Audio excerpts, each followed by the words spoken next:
Need a fresh dose of inspiration? Let's go out and immerse ourselves in art and nature. Come with me while we ride the Chicago River to visit the Art Institute of Chicago, and then join us on our first trip to the Anderson Japanese Gardens in Rockford, Illinois. Our first stop was Chicago, Illinois, at the Art Institute of Chicago, an old haunt of mine. We're taking the train to downtown, and then hitching a ride on the water taxi.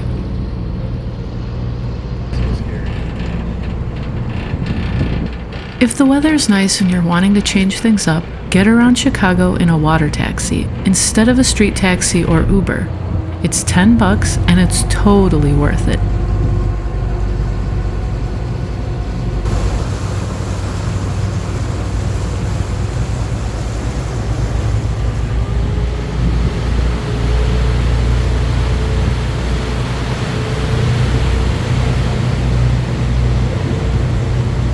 It's refreshing to be on the water, and a totally new way to see downtown Chicago in all its glory.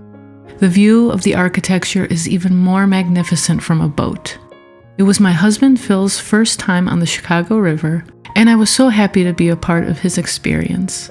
It's our 10-year wedding anniversary, and so we wanted to make the day extra special. You can take the water taxi to Michigan Avenue where we were headed, or you can take it the other way to Chinatown, which is also super fun. When I work downtown, I took it often, and it's the only thing I miss about commuting.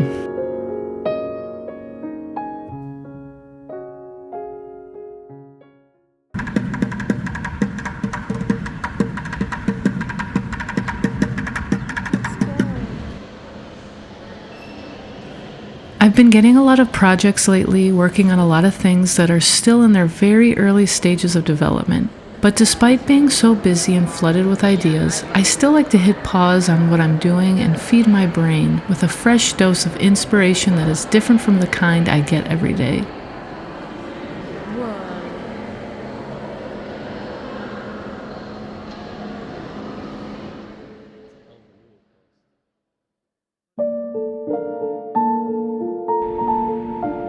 The Art Institute of Chicago is one of the greatest things about Chicago.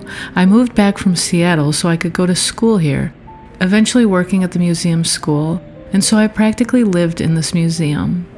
I met Phil at that time, and so I would sneak him in through a special door, and we would talk about the artwork together. Which ones we loved, which ones he didn't understand, hello Modern Wing, and it was an incredible way to get to know each other more. It's iconic as well. How could we forget the famous scene in Ferris Bueller's Day Off? It feels just like the movie, especially when you take a day off work to go. Francis Bacon has always been a bonding point for us, and I'm always struck by this René Magritte. It's important as an artist, or just as a human, to see the world through someone else's eyes. This is the gift of collectors, archivists, museums, galleries, to interact with others in attendance.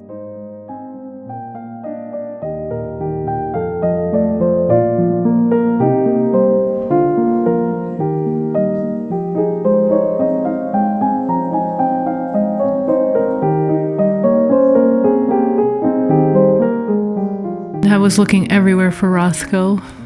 Every time I see one and experience one, it feels like a religious experience.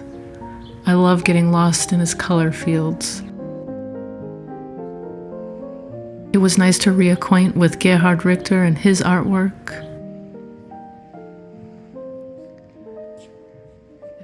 I'm not the biggest Warhol fan, but I do love the pops of color. They really liven things up.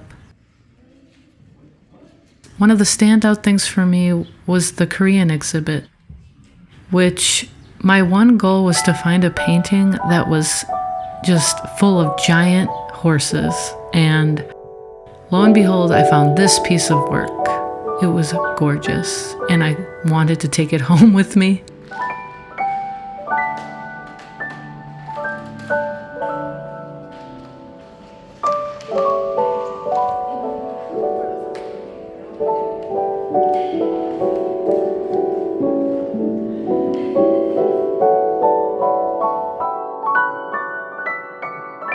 I mean, just the sheer detail is just phenomenal. I love to just stare and get lost in the textures and shadows and light. We found Phil's favorite painting. We visit it every time we come. And of course, Georgia O'Keeffe always holds her place at the top of the stairs.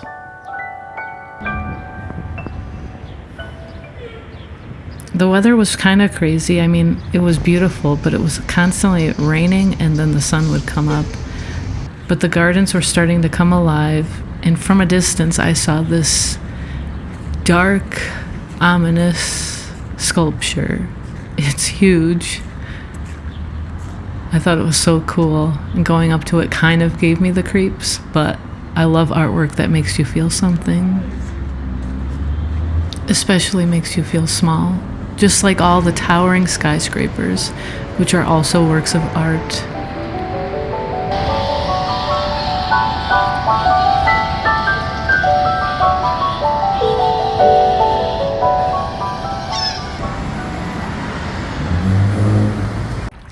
A couple days later, we headed northwest to Rockford, Illinois, to check out the Anderson Japanese Gardens. It was our first time. It's not too far from Chicago. You can get there in under an hour and a half, and it's smooth sailing on the open highway. I have been wanting to visit the gardens for some time, so we decided we'd make a trip of it to keep celebrating the big anniversary. So they have their concerts, I guess. Would make sense. The gardens were beautiful, peaceful, and I was jealous of all the animals that got to live there.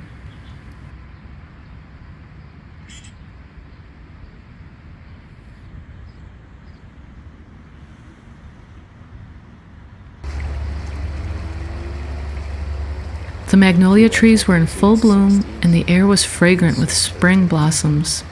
It was the opposite of the bustling city, completely different from the museum day downtown, serene, calm, but the gardens were alive. The koi fish are massive. You can feed them provided treats, so they are literally following you where you walk near the ponds.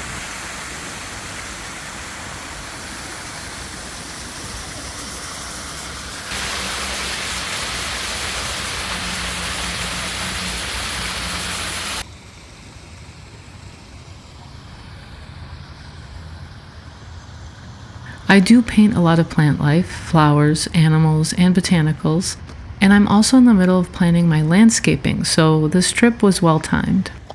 I got a lot of ideas, but mostly I spent more quality time with my husband, breathed in fresh air, and bonded with nature.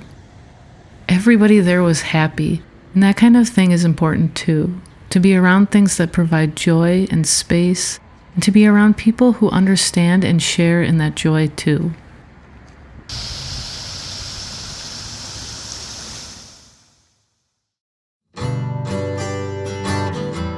Inspiration can be found anywhere, in your neighborhood, in a book, in a museum, or in a new experience. Being bored and uninspired is a choice. I think no matter where you are in life, what your budget is, there's an adventure waiting for you. Make a date with seeing the world with new eyes. Now that we're back, it's time to paint. I hope you had fun with us. Cheers.